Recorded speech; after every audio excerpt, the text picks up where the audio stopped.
Mainit ang sikat ng araw nang dahan-dahang maglakad si Valerie papunta sa malaking gate ng Santa Elena Subdivision. Bitbit niya ang malalaking lalagyan ng taho na nakasabit sa balikat niya. Ilang buwan pa lang siyang naninirahan sa Olongapo City. Dito talaga galing ang lola romana niya, pero sa Maynila namulat ang kaisipan niya. Doon kasi siya pinalaki ng lola niya.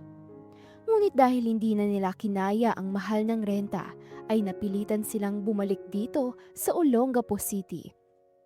Kumpara sa Maynila, maliit lang ang bayad ng renta dito at mas mura ang mga bilihin. Huminga siya ng malalim. Ay, dito na yata yun. Kakatanggap lang niya ng kakaibang order kaninang umaga. Maraming taho para sa isang party sa bahay ng isang lalaking nagngangalang Nelson Mandela. Hindi man niya kilala ang lalaki. Natuwa siya sa malaking order nito. Malaking tulong yon para lumaki ang kita niya sa araw na yon. Ngunit paglapit pa lang niya sa gate ng subdivision ay agad siyang hinarang ng lalaking gwardya.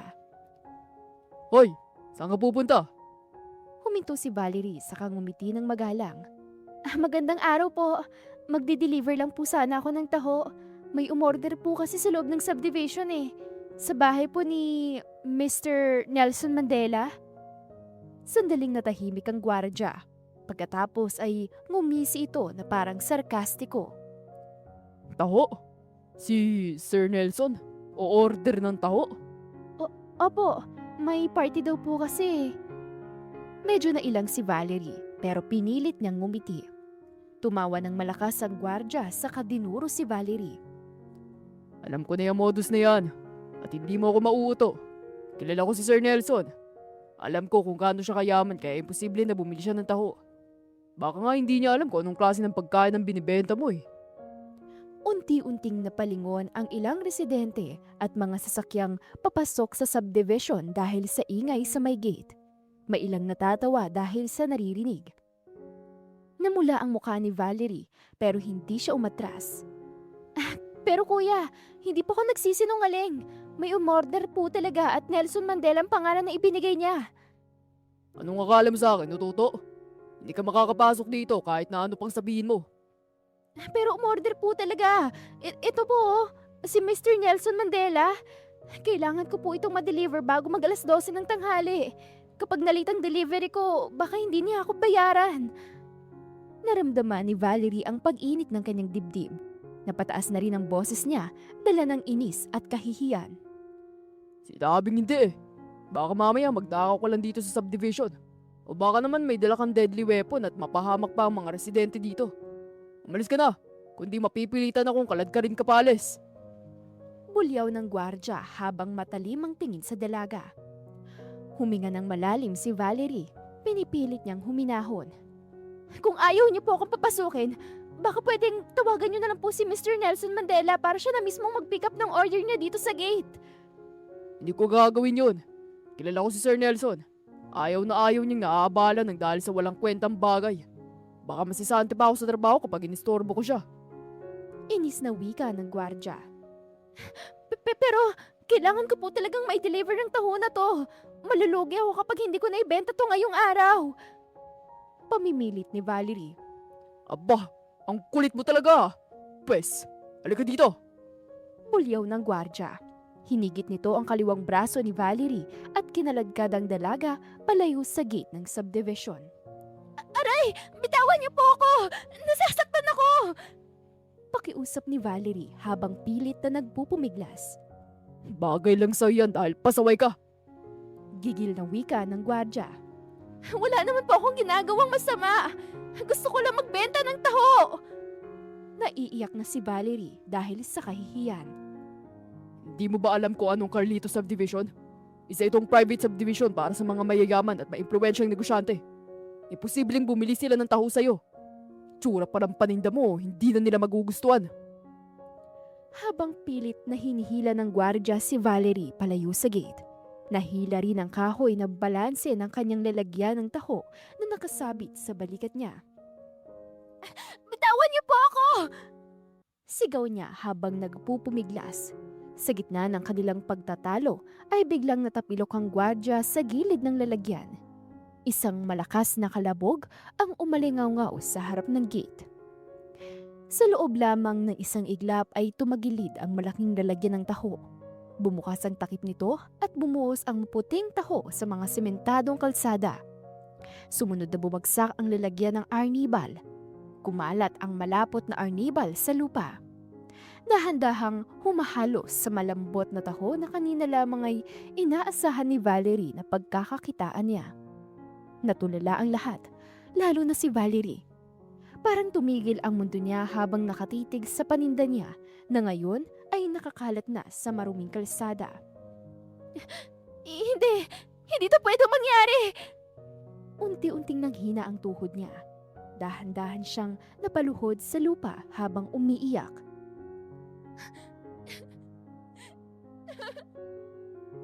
Tuwang-tuwa pa naman ako kanina dahil sa malaking order na tatanggap ko. Pero ngayon, wala na. Nasira ng paninda ko. Ngunit imbis na makaramdam ng awa ay biglang tumawa ang gwardya. Malakas at mapang-insulto. Sinabi ko na kasi sa'yo kanina, balis ka na. Pero hindi ka nakikinig. Ngayon tuloy, wala ka ng paninda.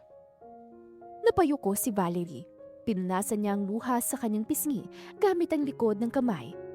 Ngunit mas lalo lang itong dumami. Unti-unti niyang sinubukang pulutin ang mga plastic cups na lalagyan sana ng taho. Oh, bakit pinupulit mo pa ang mga yan? Hindi mo na yung mapapakinabangan. At saka, pwede ba? Huwag kang magdrama sa harapan ko. Para sa taho lang, umiiyak ka na. Sarkastikong sambit ng gwardya. Siguro para sa inyo, simpleng taho lang to. Pero bawat baso nito ay mahalaga para sa akin. Ito na lang ang pinagkakakitaan ko para makaraos sa pang-araw-araw. Parang may mabigat na bato na bumagsak sa dibdib ni Valerie. Habang nakalood siya sa sementadong kalsada at umiiyak ng tahimik. Dahan-dahang huminto ang isang itim na mamahaling kotse sa mismong tapat niya. Biglang tumigil ang ingay sa may gate at napatingin ang gwardya. Napaatras pa ito nang makita ang plaka ng sasakyan. Naku, miss, nandito na si Sir Nelson. Bilisan mo nang linisin ang mga kalat mo bago pa niya makita ang mga yan. Ayaw na ayaw pa naman niyang nakakakita ng dumi. Nelson? Baka siya po yung umorder sa akin. Mabilis na napatingin si Valerie sa kotseng nasa tapat niya. Unti-unting bumukas ang pinto ng sasakyan. At mula roon ay bumaba ang isang matangkad na lalaki na nakasuot ng simpleng puting polo at itim na slacks. Matuwid ang tindig niya. Malamig pero matalim ang mga mata at may natural na otoridad sa bawat galaw niya. Siya si Nelson Mandela. Good morning po, Sir Mandela. Pasensya na po kayo kung nadatnan yung madumi ang tapat ng gate.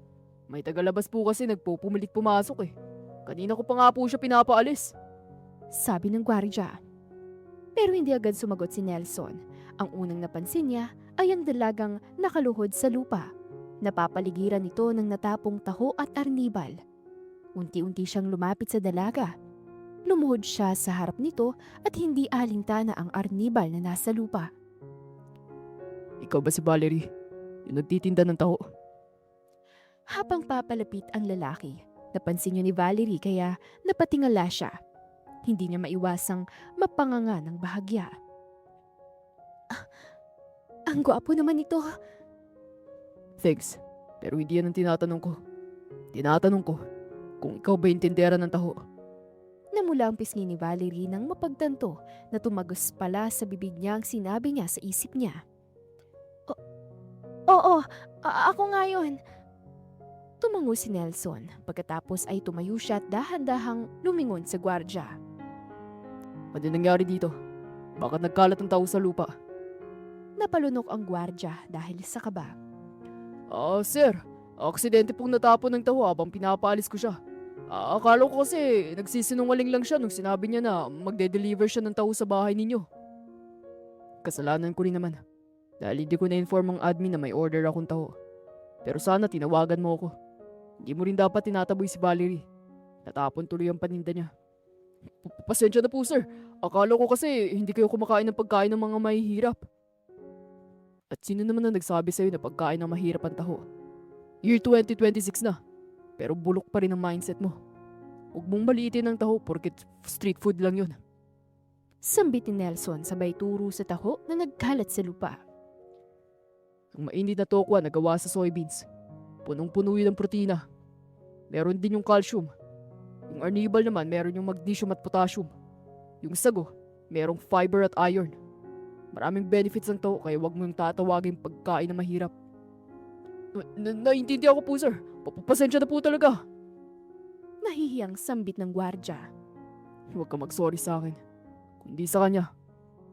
Kiit ni Nelson sabay turo sa dalaga. Tumango ang guard saka humarap kay Valerie.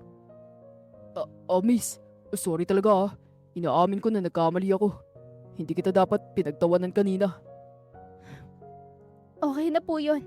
Naiintindihan ko naman na ginagawa niyo lang ang trabaho niyo.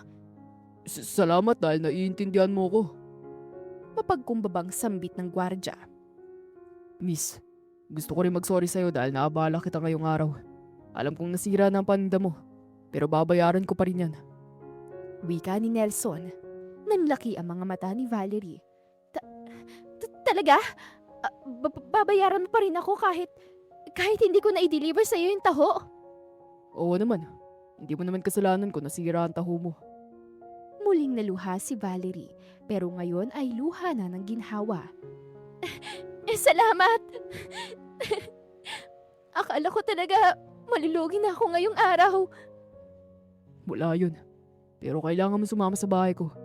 Nandun kasi ang pambayad ko. Sige sir, sasama ako sa'yo. Pero kailangan ko pang linisin ang mga to. Sabi ni Valerie sabay turo sa taho at arnibal na nagkalat sa lupa. Huwag mo naisipin yan. Si Manong Guard na ang bahala dyan. Sabi ni Nelson sa katiningnan ng gwardya. Ayos lang naman sa'yo yan, di ba? Opo! Ako na maglilinis niyan.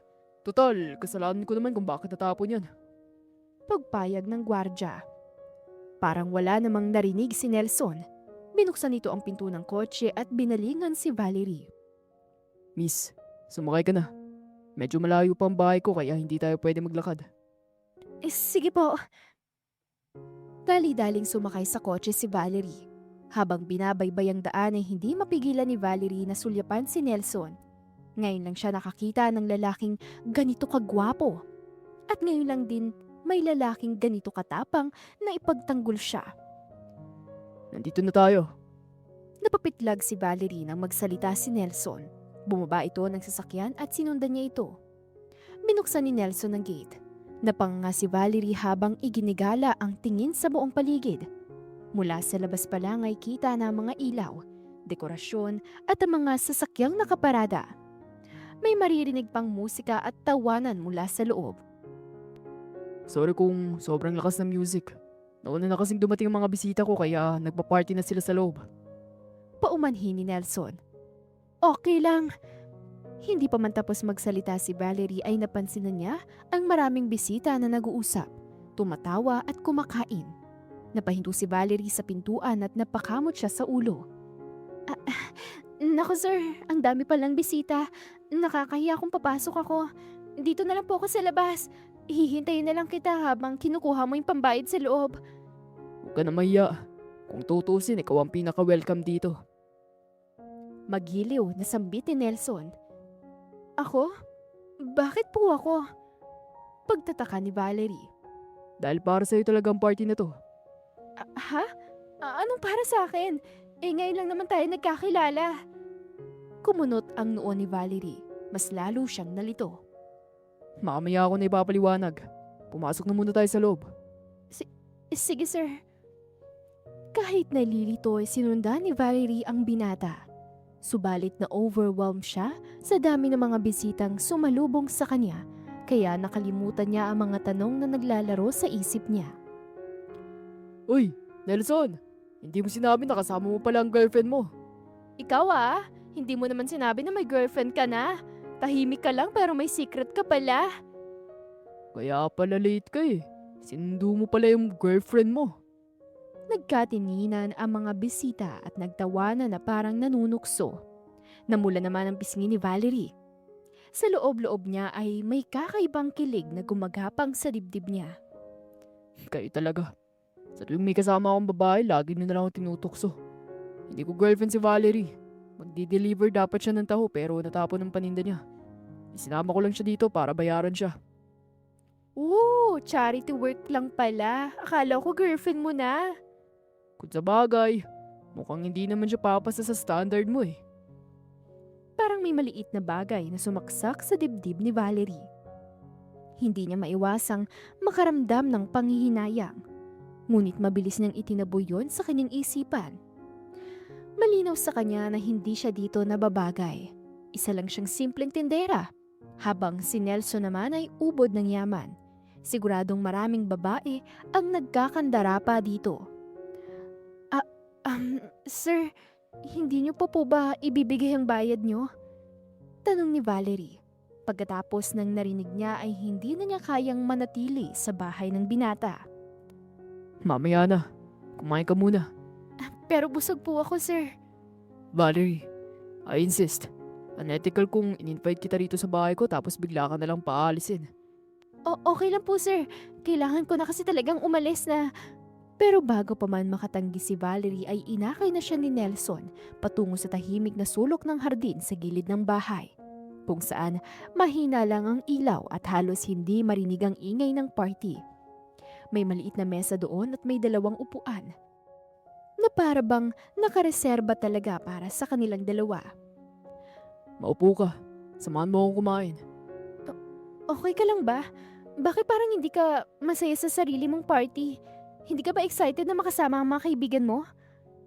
Tanong ni Valerie habang dahan-dahang umuupo. Napansin mo pala. Hindi naman kasi talaga ako mahilig sa party. Wala rin akong gana na makipag-usap sa mga bisita. Kung tutusin, wala talaga akong kaibigan sa kanila. Tugon ni Nelson habang naghihiwa ng steak. Ha? Bakit nagpapaparty ka? Ngumiti si Nelson pero hindi masaya ang ngiting yun. Dahil yun ang ina-expect nila. Kaka-appoint ko lang bilang CEO ng Santa Elena Real Estate Company. Isa-subdivision na to sa mga properties na pinapamahalaan ko. At lahat sila, inaasahan na magpapaparty ako para ipagdiwang ang promotion ko. Pero iniisa sa kanila ay walang totoong masaya para sa akin. Nandito lang sila para sa business. Para siguraduhin na ang family business nila ang makakakuha ng deal kapag nagkaroon ulit ng project ang kumpanya namin. Suminghal si Valerie. Ang lungkot naman kung ganon. Akala ko sa teleserye ko lang napapanood yung mga ganon. Pero nangyayari din pala sa totoong buhay. Yung mayaman ka nga pero hindi ka naman masaya sa buhay mo. Tama ka. Malungkot talaga pero mabuti na lang at andito ka. Kahit papaano nababawasan ang lungkot ko. At least, may nakakausap ako tungkol sa totoong nararamdaman ko. Pero, bakit sinasabi mo sa akin yan? Ngayon lang naman tayo nagkakilala. I don't know. Basta ang alam ko lang, magaan ang loob ko sa'yo. At hindi ako nahiyang ipakita sa'yo ang totoong nararamdaman ko. Totoo ba yan? O inuuto mo lang ako para makalimutan ko ang bayad sa tahong in-order mo? Biro ni Valerie. Natawa naman si Nelson. You're really funny. Don't worry, babayaran kita. At araw-araw na akong o-order ng taho sa'yo. Talaga? Baka naman magsawa ka na sa taho niyan. Hirit ni Valerie. Hindi ako magsasawa sa taho. Lalo na kung ikaw ang tindera. Sus, bolero. Ganyan ka ba talaga sa lahat ng tinderang nakakausap mo? Hindi no. Sa'yo lang ako ganito. At saka sikat ang taho mo sa buong Olongapo City. Marami nagsasabi na masarap ang taho mo. Yun ngang dahilan kaya naisip kong umorder sa'yo. Nakakatuwa naman. Kahit ilang buwan pa lang ako dito sa Olongapo, sikat na pala ang taho ko. Namula ang pisngi ni Valerie. Hindi niya alam kung kinikilig siya dahil sa mga papuri ni Nelson o dahil sa nakakaakit nitong ngiti. Pero mabilis yung napawi ng tumunog ang cellphone ng binata. Teka, tumatawag si Daddy. Sasagutin ko lang to. Ipapa-assist na rin kita sa assistant ko para ibigay sa'yo ang bayad. Sige, sagutin mo na yan. Baka importante yan. Tugon ni Valerie. Tumayo si Nelson sa upuan pagkatapos ay kumaway ito sa isang lalaking nakasuot ng suit na nasa kabilang bahagi ng hardin. Marlo! Agad na lumapit ang lalaki. Yes sir. Tinuro ni Nelson si Valerie. Pakibigay na lang sa kanya ang bayad sa order kong taho. Yun lang at mabilis na tumalikod si Nelson. Ma'am, sumunod na lang po kayo sa akin. Sabi ng assistant. Ngumiti si Valerie, tumayo siya at sinundan ng assistant. Habang umaakyat sila sa hagdan papuntang second floor, ay napansin ni Valerie kung gaano kaganda at kalaki ang bahay. Daig pa nito ang mga hotel sa kanilang lugar. Pagdating sa isang maliit na opisina sa itaas ay binuksan ng assistant ang drawer ng mesa. Kumuha ito ng isang sobre at inabot yun kay Valerie. Ito ng bahay ni Sir Nelson. Tinanggap yun ni Valerie at dahan-dahang binuksan ng sobre. Nanlaki ang mga mata niya sa nakita. Teka, sobra-sobra po to. Baka nagkamali ng computation si Nelson. Tama lang yan. Pinadoble talaga ni Sir Nelson ang bayad dahil biglaan daw ang pag-order niya sa'yo kaninang umaga. Tanggapin mo na yan. Galante talaga si Sir Nelson. Lalo na kapag nagustuhan niyang serbisyo mo. Sige po, maraming salamat po. Wika ni Valerie habang ibinubulsa ang sobre. Pagkatapos ay bumaba na si Valerie sa hagdan. Habang pababa siya ay hinahanap ng mga mata niya si Nelson. Pero pagkatingin niya sa ground floor ay nakita niya si Nelson sa kabilang bahagi ng sala. Hindi ito nag-iisa. May kausap itong isang mestisa at napakagandang babae na nakasuot ng eleganteng asul na damit. Nelson, ang tagal na kitang hindi nakita. I really miss you. Ako rin. Namiss din kita. Napansin ni Valerie na panay ang haplos ng babae sa braso ni Nelson at hindi man lang yun inaalis ng binata. Akala ko ba wala siyang totoong kaibigan sa party na to? Ba't parang nag-e-enjoy pa siya sa tuwing hinahawakan siya ng babaeng yun? Hindi alam ni Valerie kung bakit, pero may konting kirot na gumuhit sa dibdib niya. Bakit pa ba ako magugulat eh? Gatino naman talaga ang mundo na ginagalawan ng isang CEO. Napapaligiran siya ng mga babaeng magaganda, mayayaman at elegante. Napatingin siya sa suot niyang bestida na may bahid pa ng arnibal ng taho. Hindi katulad ko, ni hindi nga ako makabili ng bagong damit eh. Tinanggap na lang ni Valerie ang realidad para sa katulad niyang simpleng tendera. Tahimik siyang lumabas ng bahay at hindi na siya nagpaalam kay Nelson. Lumipas ang mga araw. Isang beses, habang nasa loob ng bahay ay nagwawalis si Valerie. Tahimik ang paligid hanggang sa nakarinig siya ng katok mula sa labas ng pinto. Sino kaya yon? Wala naman akong inaasahan ah. Mabilis siyang tumakbo at binuksan ang pinto. Natameme siya nang makita kung sino ang nasa labas. Nelson? Anong ginagawa mo rito? Hinaanap talaga kita. Bigla ka na lang kasi nawala ng party. Sorry kung bigla ako nawala nun. Nagmamadali kasi ako nun eh. Paano mo nga pala nalaman kung saan ako nakatira? Nagtanong-tanong ako. Mabuti na nga lang at nakita ko to. Medyo nahirapan lang ako dahil malayo to sa lugar nyo. Sabi ni Nelson habang ngumingiti-ngiti. Ikaw mukhang tototohanin mo talaga yung sinabi mo na araw-araw kang bibili ng taho sa akin. Hirit ni Valerie. Oo naman, gagawin ko talaga yun. Pero hindi lang yun ang dahilan kung bakit ako nandito. Para sa'yo nga pala ba nga to? Inabot ni Nelson sa dalaga ang mga dala nitong bulaklak at tsokolate. Ang sweet naman! Salamat mahilig talaga ako sa tsokolate. At daisy din ang paborito kong bulaklak. Sambit ni Valerie sabay amoy sa bulaklak. Hindi niya maiwasang kiligin para kasing umakyat ng ligaw ang binata. Mabuti naman at nagustuhan mo. Kasama ko nga pala ang daddy ko. Fabian ang pangalan niya. Sabi ni Nelson sabay turo sa likod niya. Sumulpot naman ng isang mestizo at matandang lalaki. Hello Iya. Sa wakas, nakilala na kita. Hello po. Pasok po kayo. Nilakihan ni Valerie ang pagkakabukas ng pinto. Agad siyang tumalikod upang hindi mahalata ng dalawa na kinikilig siya. OMG, ang bilis naman mag-level up ng kilig ko. Kanina lang parang aakit ng ligaw ang atake ni Nelson dahil may pabulaklak at patsokolate siya. Pero ngayon, parang mamamanhi ka na agad ang next scene dahil isinama pa niyang daddy niya. Pero hindi pwedeng mahalata ni Nelson na kinikilig ako sa kanya. Valerie, Relax ka lang. Inhale. Exhale. Saad niya sa kanyang isipan. Huminga siya ng malalim bago muling humarap sa mag-ama. Nelson, Don Fabian, maupo po kayo.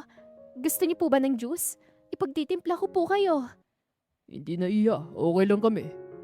Biglang nagkaroon ng kakaibang katahimikan sa loob ng maliit na sala. Tanging ang mahinang tunog ng bentilador ang maririnig. O okay lang po ba kayo? Bakit bigla kayong naging seryoso? Malalim yata ang iniisip ninyo. Huminga ng malalim si Nelson bago nagsalita. Valerie, may aaminin sana ako sa'yo. Hindi talaga dahil sa tayo kaya ako lumapit sa'yo. Ang totoo, matagal na kitang pinapamanmanan sa mga tauhan ko. Napakunot noo at napaatras ng bahagya si Valerie. Ha? Pero bakit? May kasalanan ba ako sa'yo na hindi ko alam? Relax, wala kang kasalanan sa akin. Hinahanap talaga kita dahil yun ang utos ng daddy ko. Dahil ikaw, ang nawawalan tagapagmano ng Santa Elena Real Estate Company. Tama si Nelson Iya. Isa ka sa may-ari ng Santa Elena Real Estate Company. At yun ang Carlito Subdivision. Sa'yo nakapangalan yun. Isinunod ang pangalan ng subdivision sa pangalan ng daddy mo na si Carlito. Dagdag pa ni Don Fabian. Teka lang po sandali lang po. Nalilito kasi ako eh. Akala ko ba sa inyo ang Santa Elena Real Estate Company? Pati ang Carlito Subdivision. Makinig ka sa akin, Iya. Noon, kasosyo ko sa negosyo ang daddy mo. Siguradong hindi mo na naalala dahil sanggol ka pa lang nun. Pero ilang beses na tayo nagkita. Ako pa nga ang ninong mo nung bininyagan ka. Maayos ang takbo ng Santa Elena Real Estate Company noon. Pero isang gabi, nabalitaan ko na lang na nasangkot sa car accident ang mga magulang mo na sina Isabel at Carlito Acosta. Dead on arrival ang mami mo. Ang daddy mo naman ay sugod pa sa ospital. Pero bago siya mamatay ay sinabi niya sa akin na malakas ang kutob niya na hindi aksidente nangyari sa kanila. At matagal na siyang nangihinala na may nagtatangka sa buhay niya. Kinutuban na rin ng daddy mo na hindi siya makakasurvive. Kaya binigyan niya ako ng power of attorney para ako mamahala ng share niya ng kumpanya habang wala ka pa sa tamang edad. Pinagkatiwala rin sa akin ni Carlito ang isang property niya. Inutusan niya ako na kapag dumating ang tamang panahon, ipapadevelop ko yun at gawin kong subdivision at tawagin kong Carlito Subdivision. Gusto niya rin na ipamana sa yung property na yun. But unfortunately, bigla na lang nawala ikaw. Hindi ko alam kung saan ka nahanapin hanggang sa lumipas sa maraming taon. Mabuti na lang at tinulungan ako ng anak kong si Nelson at siyang nakahanap sa'yo. Natulala si Valerie. Daig pa niya ang binuhusan ng malamig na tubig. Matagal na niyang alam na patay ang mga magulang niya pero hindi niya akalain na mayaman pala ang mga ito. Tanging ang Lola Romana lang niya ang nagpalaki sa kanya at pinaniwala siya na ordinaryong tao lang siya. Iya, ayos ka lang ba? Pag-aalala ni Don Fabian. Hindi ko po alam kung paano ko tatanggapin ang mga sinasabi niyo. At saka, paano kayo nakakasigurado na ako nga nawawalang anak ng business partner niyo? Saad ni Valerie. Last month lang din sinabi sa akin ni daddy tungkol sa'yo. Gusto ko siyang tulungan at tuparin ang pangako niya sa best friend niya. Kaya hinahanap kita. Tinulungan din ako ng private investigator at siya nagbigay sa akin ng profile mo. Gusto kong makasigurado kung ikaw talaga nawawalang anak ni Don Carlito. Kaya gumawa ko ng paraan para papuntahin ka sa bahay ko. Sinadya ko rin na pakainin ka. Yung mga kubyertos na ginamit mo. Doon ako kumuha ng DNA sample at ipinadala ko yun sa laboratory. Ipinadala rin namin ang DNA sample na nakuha namin nung pinakuhukay namin ng bangkay ni Don Carlito. At nagmatch ang DNA nyo. Sabi ni Nelson sa kakinuha nito ang dalang suitcase sa isang papel. Eto, basahin mo. Dahan-dahang inabot ni Valerie ang papel mula sa kamay ni Nelson. Nanginginig ang mga daliri niya habang binubuksan yun. Unti-unti niyang binasa ang nakasaad sa dokumento. 99.9%? Match nga kami ni Don Carlito. Sabi ko naman sa'yo, ikaw ang nawawala niyang anak. Napatingin si Valerie kay Nelson. Halo-halo ang emosyon sa kanyang mga mata. Gulat, sakit, at unti-unting pag-unawa. Kaya pala, Sinabi mo noon na akong pinaka-importanteng bisita sa party mo. Ito pala ang dahilan. I'm sorry kung pakiramdam mo inutulang kita. Wala kasi ako ibang maisip na paraan para makuha ang DNA mo. Hindi nakapagsalita si Valerie dahil naguguluhan pa rin siya. Hanggang sa bumukas ang pinto at pumasok si Lola Romana. Bit-bit nito ang mga pinamalengke nito. Ngunit mabilis nitong nabitawan ng isang supot nang makita si Don Fabian. Don Fabian? Anong ginagawa mo rito? Lola, bakit parang kilala niyo si Don Fabian? Ibig po bang sabihin, totoong sinasabi niya na may-ari ng real estate company si tatay? Hindi kaagad nakasagot si Lola Romana. Nanginginig din ang kamay niya, parang may bumabalik na mga alaala. Hala! Sumagot po kayo! Nakikiusap po ako, magsalita kayo! Mas naging mariin ang boses ni Valerie. Napapikit si Lola Romana. Huminga ito ng malalim pero halatang mabigat ang bawat paghinga nito. Ito na nga bang kinatatakutan ko eh. Kaya nag-aalangan akong bumalik dito sa Olongapo. Pero mukhang hindi ko na matatakasan ng katotohanan at panahon na rin para malaman mong totoo. Ano pong totoo? Tama ang sinabi ni Don Fabian. May-ari nga ng real estate company ang tatay mo. Pag-amin ni Lola Romana. Pero bakit hindi niyo sinabi sa akin? Bakit itinago niyo to sa loob ng maraming taon? Paghihinanakit ni Valerie. Patawarin mo ko, Apo. Yun lang kasi ang naisip kong paraan para protektahan ka. May hinala rin ako na hindi aksidente ang pagkamatay ng mga magulang mo. Natatakot ako na baka matulad ka sa kanila kaya nagdesisyon ako na itakas ka. Umiiyak na sabi ni Lola Romana. Hindi niyo dapat inilihim ang totoo, La. Kung hindi ko pa nakilala sina Don Fabian at Nelson, hindi ko matutuklasan ang tunay kong pagkatao. Bulalas ni Valerie. Sabay namang tumayo mula sa kinauupuan ng mag-amang Don Fabian at Nelson. Excuse me. Maiwan na muna namin kayo para makapag-usap kayo ng mga sensinan. Tama si Nelson. Valerie, itanong mo na sa lola mo ang lahat ng gusto mong malaman. Aalis muna kami. Pagbalik namin, kailangang handa ka na dahil magiging mahirap ang training mo para pamahalaan ang share mo sa Santa Elena Real Estate Company. Maiwan na namin kayo. Hindi nakasagot si Valerie dahil sa matinding emosyon. Nakatulala lamang siya habang pinagmamasdan na lumabas sina Nelson at Don Fabian. Kinusot niya ang kanyang muka at muli nang ibinaling ang tingin sa lola niya. Lola, nakikiusap po ako. Ipagtapat niyo sa akin ang lahat ng nalalaman niyo. Pero Iha, narinig mo naman na lahat ng kailangan mong malaman, hindi ba? Ano pa bang gusto mong sabihin ko? Humugot ng malalim na hininga si Valerie. Hindi ko alam, La. Siguro gusto ko lang marinig ng kwento tungkol sa mga magulang ko. Kaya kung paano sila magkakilala at kung anong klaseng tao sila. Naramdaman ni Valerie ang pagpisil ni Lola Romana sa mga kamay niya. Inakay siya nitong umupo sa lumang sofa. Alam mo ba, dahil din sa taho kaya nagkakilala ang mga magulang mo. Katulad mo, naglalako rin ng taho ang nanay mo. Isa sa mga naging regular customer niya si Carlito. Naging magkaibigan sila hanggang sa naging magkarelasyon. Noong mga panahon na yon, wala kaming kaalam-alam na mayaman pala si Carlito. Itago niya kasi sa amin ang totoong pagkatao niya. Hanggang sa noong nabuntis ang nanay mo, doon ang ipinagtapat ni Carlito na may-ari siya ng real estate company. Hanggang sa nangyari na nga ang aksidente na ikinamatay ng mga magulang mo. Kahit sinabi ng mga pulis na walang foul play, iba pa rin ang kutob ko. Pero, sino po kayang posibleng gumawa nun sa kanila? Hindi ko rin alam, po. Siguro, yung mga kalaban sa negosyo ng daddy mo. Pero hindi ko rin sigurado. Sambit ni Lola Romana sabay nagkibit balikat. Lola, kung hindi niyo po alam, ako na lang ang gagawa ng paraan. Tatanggapin ko ang pamamahala sa Santa Elena Real Estate Company. At habang nandun ako, gagamitin kong pera, ang kapangyarihan at ang lahat ng koneksyon ko para hanapin ko sino pumatay sa mga magulang ko. Hindi ako titigil hanggat hindi ko nakukuha ang ustisya. Kumuyom ang kamao ni Valerie. Ang bawat salita niya ay parang suntok sa katahimikan ng silid. Pero Iha, delikado ang gusto mo mangyari. Baka mapahamak ka lang katulad ng mga magulang mo. Mas mabuti kung kalimutan mo ng kumpanya at umalis na lang tayo ulit. Mas ligtas kung lalayo ka sa gulo ng negosyo. Ikaw na lang ang meron ako. Hindi ko kakayanin kapag napahamak ka. Nanginginig ang boses ni Lola Romana dahil sa magkahalong takot at pag-aalala.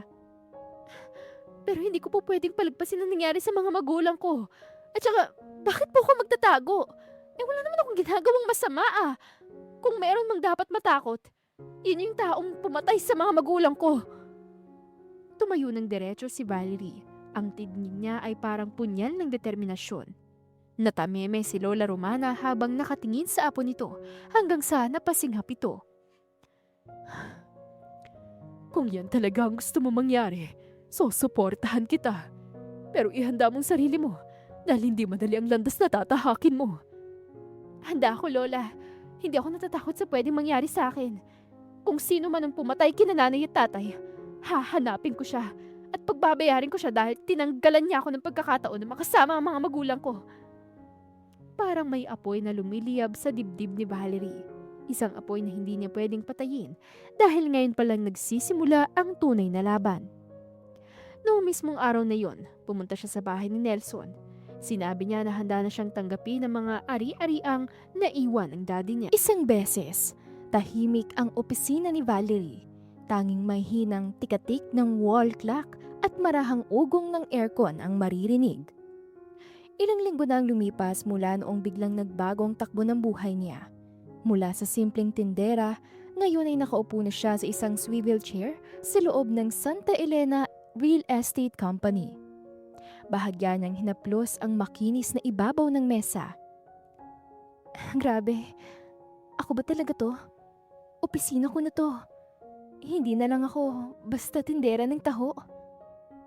Sa labas ng glass wall, napapansin niya ang dalawang bodyguards na paminsan-minsan ay sumusulyap sa kanya. Yun kasi ang bili ni Don Fabian upang matiyak ang kaligtasan niya. Parang presyo naman ako sa yaman na to. Lahat ng galaw ko, kailangan kong ipaalam kina Don Fabian sa mga bodyguards ko. At si Nelson naman, palagi niyang sinasabi na malapit na magsimula ang training namin. Pero hanggang ngayon wala pa rin.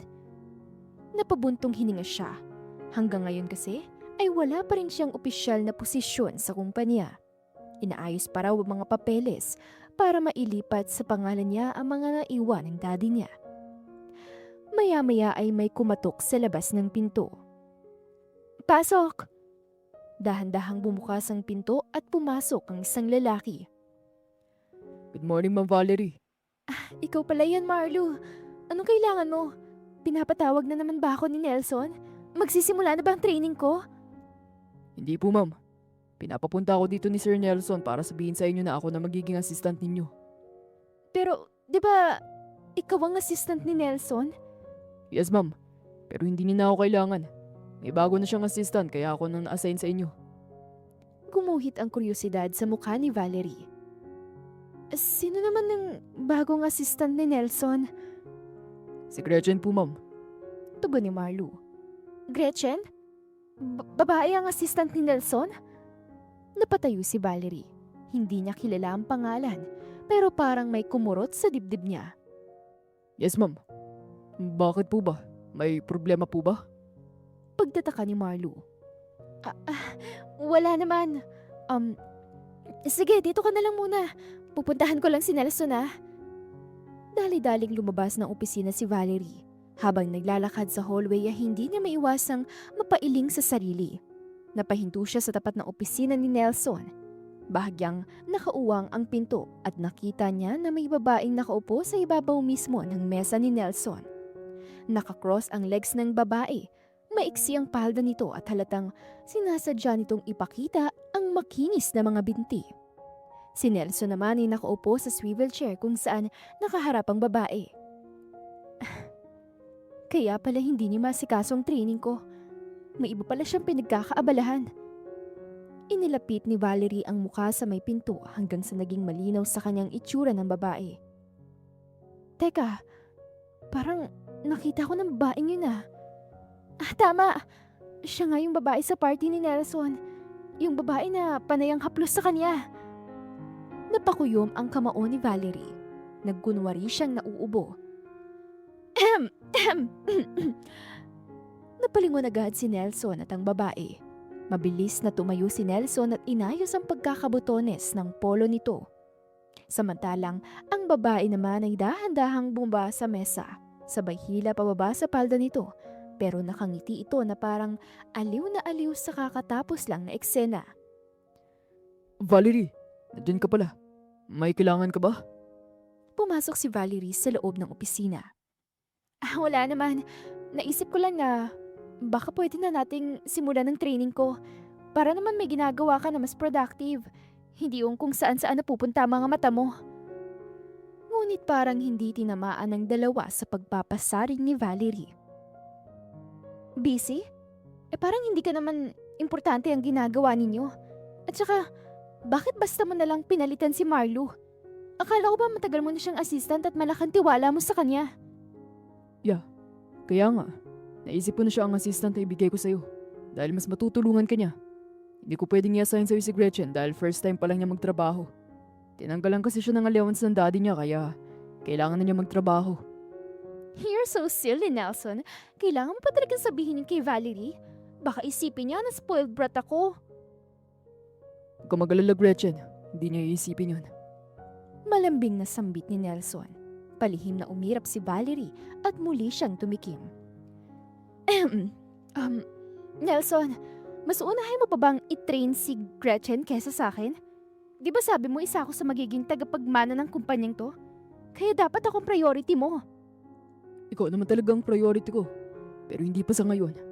Mas maganda kung mag-observe ka muna para malaman mong sistema sa loob ng kumpanya. Pero ilang linggo na ako nag-o-observe. Reklamo ni Valerie. And you'll observe a bit more. Diretso at walang emosyon na sambit ni Nelson. Parang binuhusan ng malamig na tubig si Valerie. Ngunit batid niya na wala siyang magagawa kaya tumango na lang siya. Sige, hindi ko na kayo iistorbohin. Mag-o-observe na lang ulit ako. Umiwas siya ng tingin kay Nelson. Bago pa siya makapagsalita ng kung ano-ano, ay mabilis siyang tumalikod at lumabas ng opisina. Pagkasara ng pinto ay saka siya napabuntong hininga. Sinong maniniwala na tinitrain lang niya si Gretchen para maging assistant niya? Base sa itsura nila kanina, parang ibang training naman ginagawa nila. Umikot pa rin ang paningin at isip ni Valerie habang naglalakad sa hallway. Hindi pa siya nakakalayo nang may marinig siyang boses. Miss Valerie! Napahinto siya. Dahan-dahan siyang lumikod at agad niyang nakilala ang matandang lalaki na nakatayo ilang hakbang mula sa kanya. Attorney Estrada, kayo po pala. Ito ang legal head ng kumpanya. Isa sa mga unang taong nakausap niya nung unang beses siyang tumapak sa Santa Elena Real Estate Company. Pasensya na kung aabalahin kita, Miss Valerie. Pero may mahalaga ako sasabihin sa'yo. At mas mabuti kung tayong dalawa lang ang mag-uusap. May kakaibang bigat sa tono ni Attorney Estrada. Sige po. Tugon ni Valerie at sinundan niya ang abogado. Pagkarating sa opisina ay marahang isinara ni Attorney Estrada ang pinto. Attorney, ano po bang sasabihin niyo? Pinapakaban niyo naman po ako eh. Miss Valerie, ipagtatapat ako sa'yo. Sina Don Fabian at Nelson, hindi sila totoong mababait. Nagpapanggap lang sila para makuha ang loob mo. Po? Ano pong sinasabi niyo? Si Don Fabian ang tunay na pumatay sa mga gulang mo. Ginawa yun ni Don Fabian para masolo niya ang kumpanya. At ng lahat ng ito ay alam ni Nelson. Naging hungkang ang tenga ni Valerie. Hindi agad nag-sink in ang mga naririnig niya. Hindi po totoo yan. Kung masamang tao sina Don Fabian at Nelson, bakit nila ako hinanap? At bakit nila ako tinutulungan na makuha ang mana ko? Tinutulungan ka na ba talaga nila? O sinisigurado lang nila na mapapalapit ka sa kanila para madali ka nila makokontrol? Isipin mo nga, bakit hanggang ngayon ay hindi pa rin nila naililipat sa pangalan mong naiwan ng daddy mo?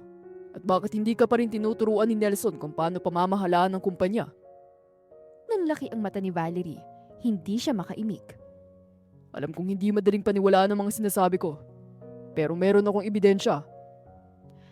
Dahan-dahang tumungo si Atty. Estrada sa mesa at may kinuha mula sa drawer. Isang maliit na flash drive. Isinaksak yun sa laptop at pinindot ang play button. Panoorin mo to na maigi. Parang sumikip ang dibdib ni Valerie habang nanonood. Sa video ay makikita ang isang madilim na garahe, mahina ang ilaw at parang kuha mula sa CCTV. Maya-maya ay isang lalaki ang mabagal na lumapit sa isang sasakyan. Nagtungo ang lalaki sa harap ng kotse at tila may kinukutkot sa loob ng makina. Parang may iniikot, may hinugot at may sinira.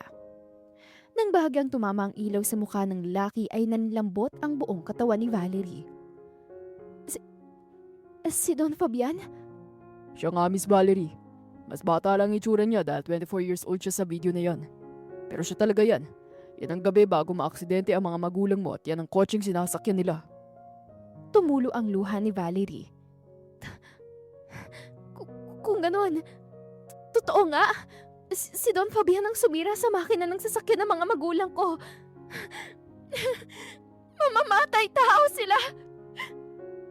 Hinarap ni Valerie ang abogado. Pero, ano pang ginagawa natin dito? Dali na natin sa mga pulis ang video na to para makulong si Don Fabian. Hindi pwede. Sa loob ng maraming taon ay tinago ko ang video na to. Dahil alam ko na makapangyarihan si Don Fabian. Naghintay talaga ako ng tamang panahon para ilabas ang video na to. At ngayon na yun. Dahil nandito ka, Miss Valerie. Makinig ka sa akin. Ikaw ang susi para mapabagsak sina Don Fabian at Nelson. Siguro di mong mawawalan sila ng kontrol sa kumpanya at mapapaalis sila dito. Kailangan mangyari yun bago pa nila makuha ang lahat para sa'yo. Opo, gagawin ko yan. At sisiguraduhin ko na wala silang kawala sa akin. Giit ni Valerie. Dali-dali siyang lumabas ng opisina. Sinundan naman siya ng mga bodyguards niya na naghihintay lang sa labas ng pinto. Miss Valerie, sandali! Anong gagawin mo? Tumatakbong sambit ni Atty. Estrada. Parang wala namang narinig si Valerie. Diretso lang ang tingin niya habang naglalakad. At sa dulo ng hallway ay nakita niya sina Don Fabian at Nelson. Magkatabing naglalakad ang mga ito habang nag-uusap. Hindi ako makapaniwala. Nagagawa niyo pang umakto ng normal pagkatapos ng kasalanan niyo. Sabay na napahindo sina Don Fabian at Nelson. Kasalanan? Anong kasalanan namin, Iha? Valerie, okay ka lang ba? Huwag ka na magkunwari, Don Fabian. Alam ko na ikaw ang pumatay sa mga magulang ko. At ikaw, Nelson, huwag ka magpanggap na mabait. Alam ko rin na pinagtatakpan mo ang kasalanan ng daddy mo. Napatingin ang ilang empleyado sa gilid. Nagbulungan ang mga ito pero walang pakialam si Valerie. Valerie, hindi ko alam ang sinasabi mo. Hindi ko pinatay ang mga magulang mo. At bakit ko naman gagawin yon? Matalik kong kaibigan ng daddy mo. Halata naman na gusto niyong masolo ang kumpanya. Di ba yun nga ang dahilan kaya hanggang ngayon, hindi niyo pa rin ako binibigyan ng posisyon? Hindi totoo yan. Ang akin lang naman, ayoko ma-overwhelm ka kaya hindi mo na kita binibigyan ng mabigat na trabaho. Pero hindi ko susuluin ng kumpanya. Giit ni Don Fabian. Valerie, tumigil ka na. Huwag mong sinisigawan ng daddy ko. Mabuti siyang tao kaya hindi niya magagawa ang binibintang mo. Saad ni Nelson habang inaalalayan ng ama nito. Sigurado ako sa sinasabi ko dahil meron akong hawak na ebidensya. Hetong flash drive. Ibinigay ito ni Atty. Estrada. Ito magpapatunay na si Don Fabian ang pumatay sa mga magulang ko. Flash drive? Pero hindi totoo yan. Wala akong ginagawang masama. Halos manikip ang dibdib ni Don Fabian sa gulat at pagkalito. Huwag mo na itanggi ang mga kasalanan mo, Don Fabian. Hindi habang buhay may tatakbuhan mo ang kasalanan mo. Sabat ni Atty. Estrada. Ano pong sinasabi mo, Atty. Estrada? At saka, anong klaseng video ang pinapakita mo kay Valerie at galit na galit siya sa akin? Daddy, tama na po yan. Baka atakihin pa kayo sa puso. Tara na po, pumunta na tayo sa klinik. Pag-aalila ni Nelson, agad nitong inakay ang daddy nito patungo sa klinik ng kumpanya. Naiwan namang nakatulala si Valerie. Bahagya siyang nakonsensya dahil nakita niyang namumutla si Don Fabian. Pero pinanatili niyang matalim ang tingin. Nakatayo lang naman sa gilid niya ang mga bodyguards niya at tila naghihintay ng instructions mula sa kanya. Valerie, tama lang ang ginawa mo. Ngayon, matatakot na si Don Fabian at Nelson. Mas maganda rin kung huwag ka nang makipag-usap sa kanila. Sa akin ka lang maniniwala dahil ako ang kakampi mo. Kailangan po itong malaman ni Lola. Kailangan na rin nating isurrender sa mga pulis ang ebidensyang to. Tara na po! Sandali lang, Iya. Hindi mo po pwedeng ibigay sa mga pulis ang flash drive na yan. Kailangan mo munang mapaalis sa kumpanya si Don Fabian at Nelson. Gamitin mong karapatan mo bilang tagapagmana ni Don Carlito para mapabagsak si Don Fabian at Nelson. Pero di ba po, dapat mas priority nating marisolba ang kaso ng mga magulang ko kaysa sa pagpapaalis kina Don Fabian at Nelson? At saka, hindi natin sila basta-basta mapapaalay sa Santa Elena Real Estate Company. Isa pa rin po si Don Fabian sa may-ari ng kumpanya at si Nelson pa rin ang CEO. Alam ko, pero may paraan para mapaalis natin sila. At tutulungan kitang gawin yon. Kapag wala na sila sa kumpanya, mawawala na sila ng kapangyarihan. Mas magiging madali na para sa atin na ipakulong sila. Naguguluhan si Valerie. Kanina lang ay buo ang tiwala niya kay Atty. Estrada, pero bigla siyang nagduda sa sunod nitong ikinulos. Iya, bakit hindi ka nakapagsalita? May problema ba? Wala po. Kung, kung yun po ang mas magandang gawin, susundin ko po kayo. Pagkapasok sa opisina, maingat na inupo ni Nelson si Don Fabian sa swivel chair nito. Kita pa rin ang bahagyang pamumutla ng mukha ng matanda, pero mas maayos na ang paghinga nito kumpara kanina. Dad, sigurado po ba kayo na okay na kayo? Oo anak, medyo nabigla lang ako kanina pero ayos na ako. Sagot ni Don Fabian sabay hilot sa dibdib nito. Ngunit hindi pa rin mapakali si Nelson. Ilang segundo siyang natahimik bago tuluyang nagsalita. Dad, I'm sorry kung kailangan kong itanong ito. Pero totoo po ba yung flash drive na sinasabi ni Valerie? Kayo po ba talagang pumatay sa mga magulang niya? Siyempre hindi! Best friend ko si Carlito, kaya hindi ko magagawa yun. Hindi ko nga alam kung bakit sinasabi ni Valerie. Ingrata ang babaeng yun. Kung alam ko lang na ganitong gagawin niya, hindi ko na sana siya hinanap. Pero hindi lang po si Valerie nagsasabi nun. Kahit si Atty. Estrada, kayo ang itinuturong pumatay sa parents ni Valerie. Iho, wala talaga akong alam dyan. Hindi ko alam kung bakit ganun ang sinasabi ni Valerie at Atty. Estrada. Napatigil si Nelson. Ilang segundo niyang tinitigan ang daddy niya. Parang sinusukad niya na kung may batid na kasinungalingan ng bawat salita nito. Pero wala siyang mabasa o baka ayaw lang niyang pansinin dahil hindi siya handa sa pwede niyang malaman. Dahan-dahan siyang tumalikod at napabuntong hininga. Pakiramdam niya ay naiipit siya sa dalawang nag-uumpugang bato. Mahalaga para sa kanyang daddy niya, pero mahalaga rin para sa kanya si Valerie. Nung unang beses pa lang niyang nakita ang dalaga ay humanga na siya sa katapangan nito, sa katatagan at kasipagan. Nanghihinayang nga siya noong bigla na lang itong nawala sa party niya. Hinanap niya ito pero naisip niya na baka hindi talaga interesado si Valerie na makakwentuhan siya kaya agad itong umalis. Lumipas ang ilang linggo matapos ang komosyong yumanig sa loob ng Santa Elena Real Estate Company. Ang dating maaliwalas na opisina ay tila nabalot ng malamig na tensyon. Sa tuwing nagkakasalubong sina Valerie, Nelson at Don Fabian sa hallway, wala ni isa sa kanilang naglalakas loob na magsalita. Puro iwasan at puro pagpipigil ng emosyon. Maging ang mga empleyado ay hindi na rin mapakali. Sa bawat sulok ng opisina, may mga pabulong na usapan. Totoo kaya yun? Galit na galit daw si Miss Valerie kay Don Fabian. Magsasampa daw ng kasong murder si Miss Valerie. May ebidensya daw siya laban kay Don Fabian. Naku, kung totoo man yun, sigurado magkakaroon ng malaking pagbabago sa kumpanya. Ano kayo mangyayari sa atin? Hindi nagtagal ay formal nang nailipat sa pangalan ni Valerie ang lahat ng ari-ariang naiwan ng kanyang ama. Dahil dito, siya na ang may pinakamalaking share sa kumpanya. At mayroon na siyang impluensya sa malalaking desisyon ng Santa Elena Real Estate Company. Ngunit kasabay ng kapangyarihang yon ay ang mas mabigat na responsibilidad at mas malalim na gulo. Isang araw, nagkita sina Valerie at Atty. Estrada sa isang coffee shop. Maingat na pinagmamasdan ni Valerie ang abogado.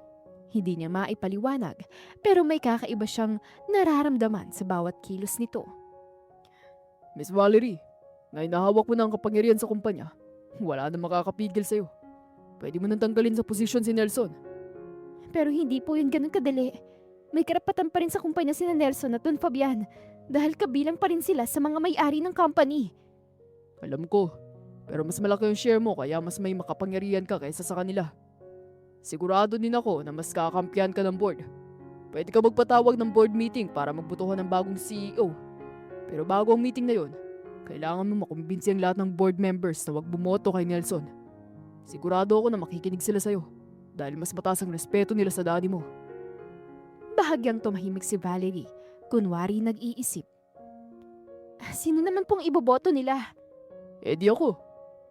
Maikli pero mariing sagot ni Atty. Estrada. Kayo pong ipapalit ko kay Nelson?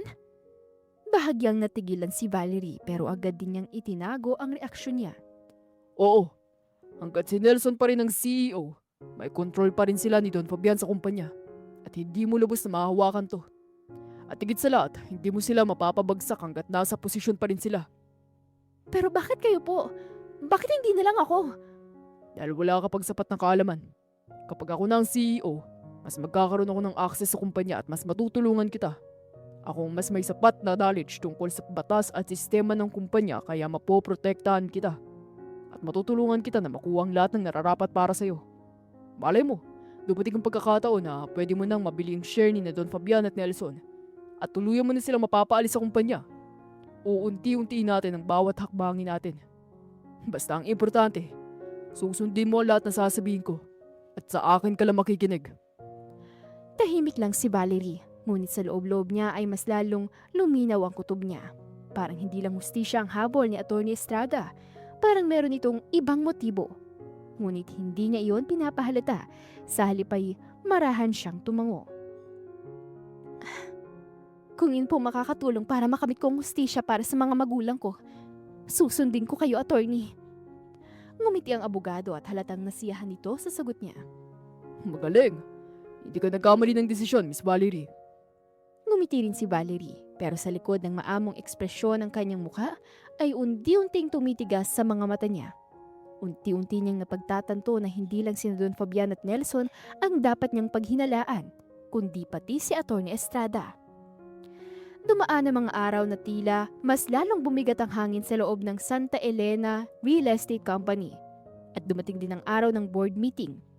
Tahimik ang buong conference room. Isa-isang nakaupo ang mga board members sa mahabang mesa. Sa dulo ng mesa ay magkatabi sina Don Fabian at Nelson. Nagkatinginan ng mag-ama, parehong may bahid ng kaba ang mata ng mga ito. Samantala, sa ilang puan ng layo, nakaupo si Atty. Estrada. Bahagya itong nakangiti at parang inaasahan itong magkakagulo. Dahan-dahang tumayo si Valerie. Magandang umaga po sa inyong lahat. Alam kong maraming nagtataka kung bakit ko kayo pinatawag ngayong araw. Hindi ko na ito pahahabain pa. Ang totoo, meron akong i-announce sa inyo. Announcement? Tungkol saan naman? Meron akong ipapanood na video sa inyo. At ito ang ebidensya laban sa taong pumatay sa mga magulang ko. Napasinghap si Don Fabian. Sandali, Valerie. Yan ba ang video na sinasabi mo noon?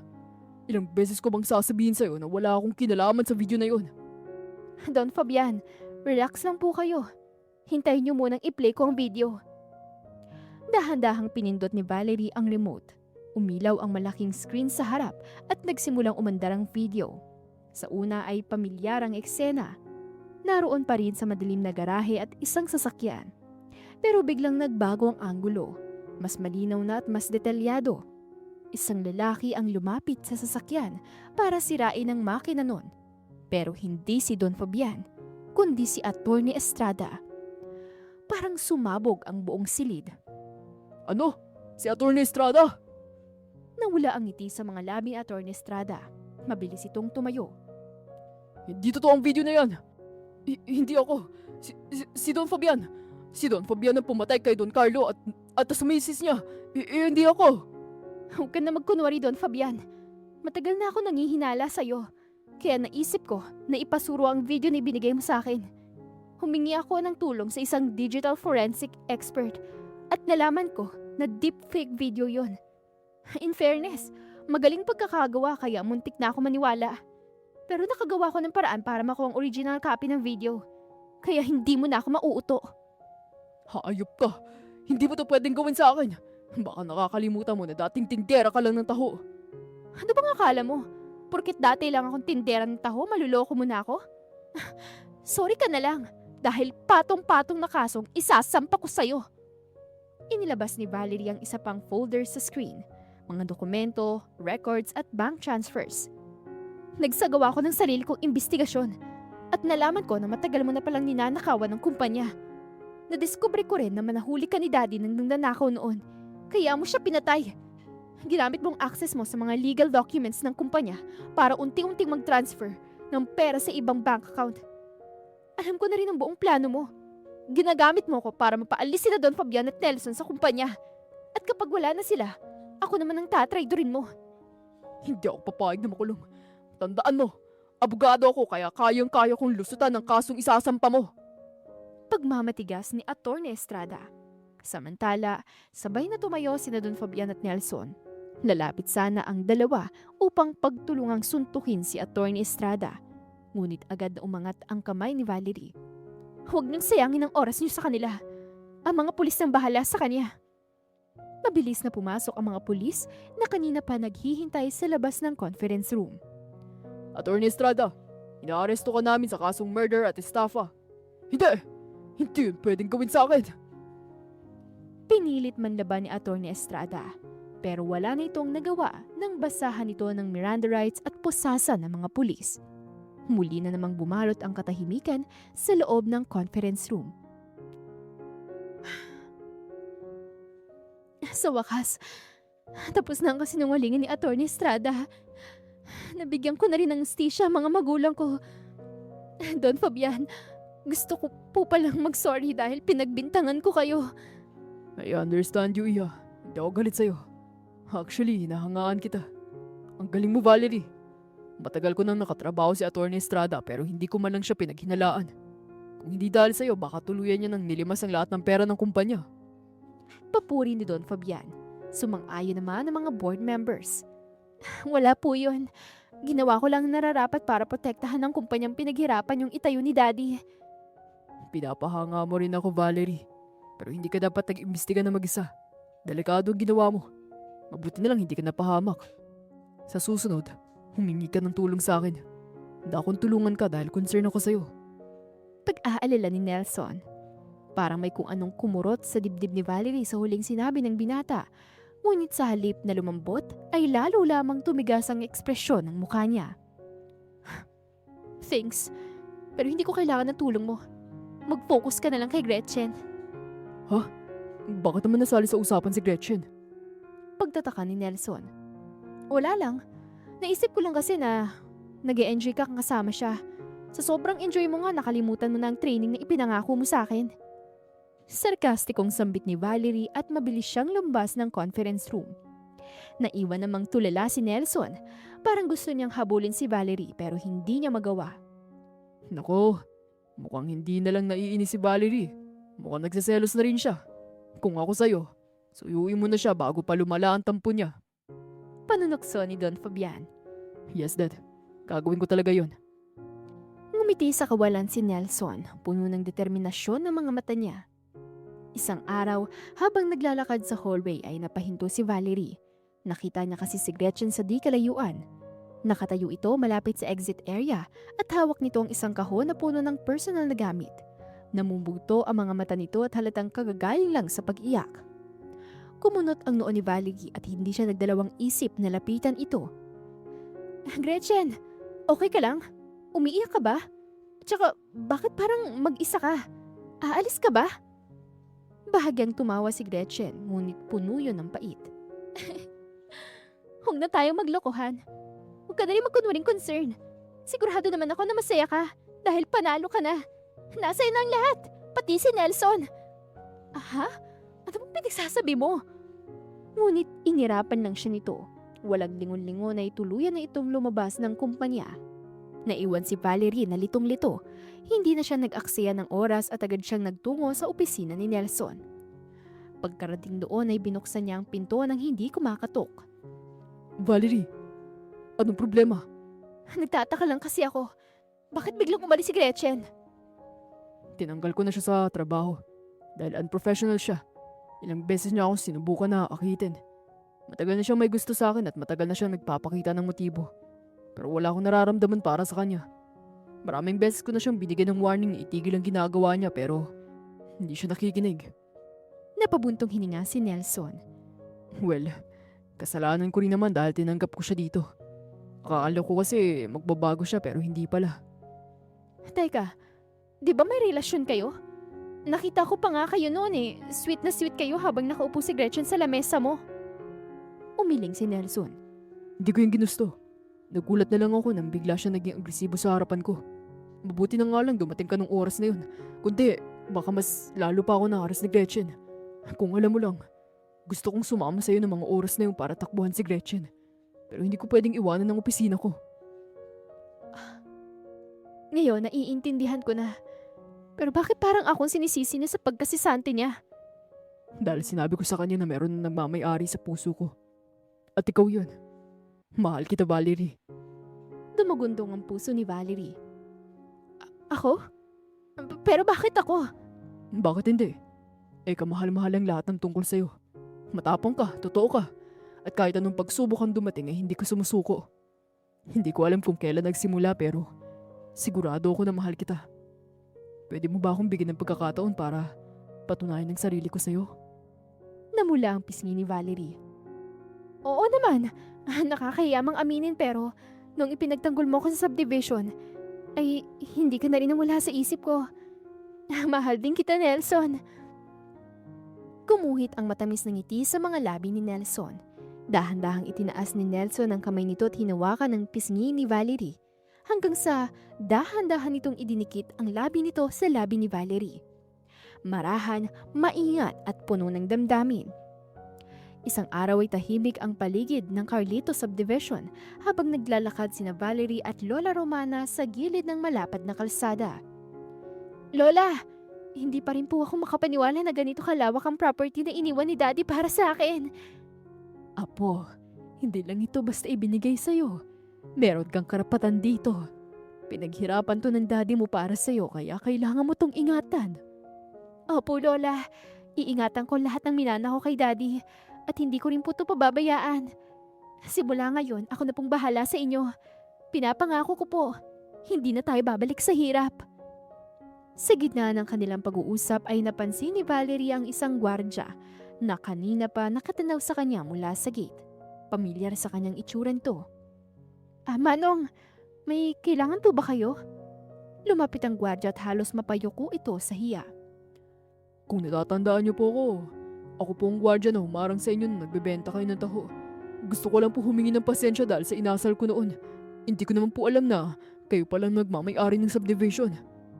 Natahimik si Valerie, pero sa halip na magalit ay ngumiti siya. Kalimutan na po natin yon. Naiintindihan ko naman po na ginagawa niyo lang ang trabaho niyo. Pero sana sa susunod, mas maging magalang kayo sa lahat ng taong nakakasalamuhan niyo. Opo, tatandaan ko po yan. Tumango ang gwardya at nakahinga ito ng maluwag. Simula noon ay nagtulungan na sa pamamahala ng kumpanya sina Valerie at Nelson. Suportado naman ito ni na Don Fabian at Lola Romana ang kanilang relasyon. Nahatulan na rin ng guilty si Atty. Estrada at kasalukuyan na itong naghihimas ng rehas. Tinanggal din sa serbisyo at nakulong ang mga pulis na tumulong dito upang pagtakpan ng kasalanan nito noon. Sa kwentong ito, natutunan natin na hindi sukatan ng pagkatao ang kanyang pananamit o hanap buhay. Ano man ang estado sa buhay ng isang tao, karapat-dapat pa rin siyang tratuhin ng may respeto.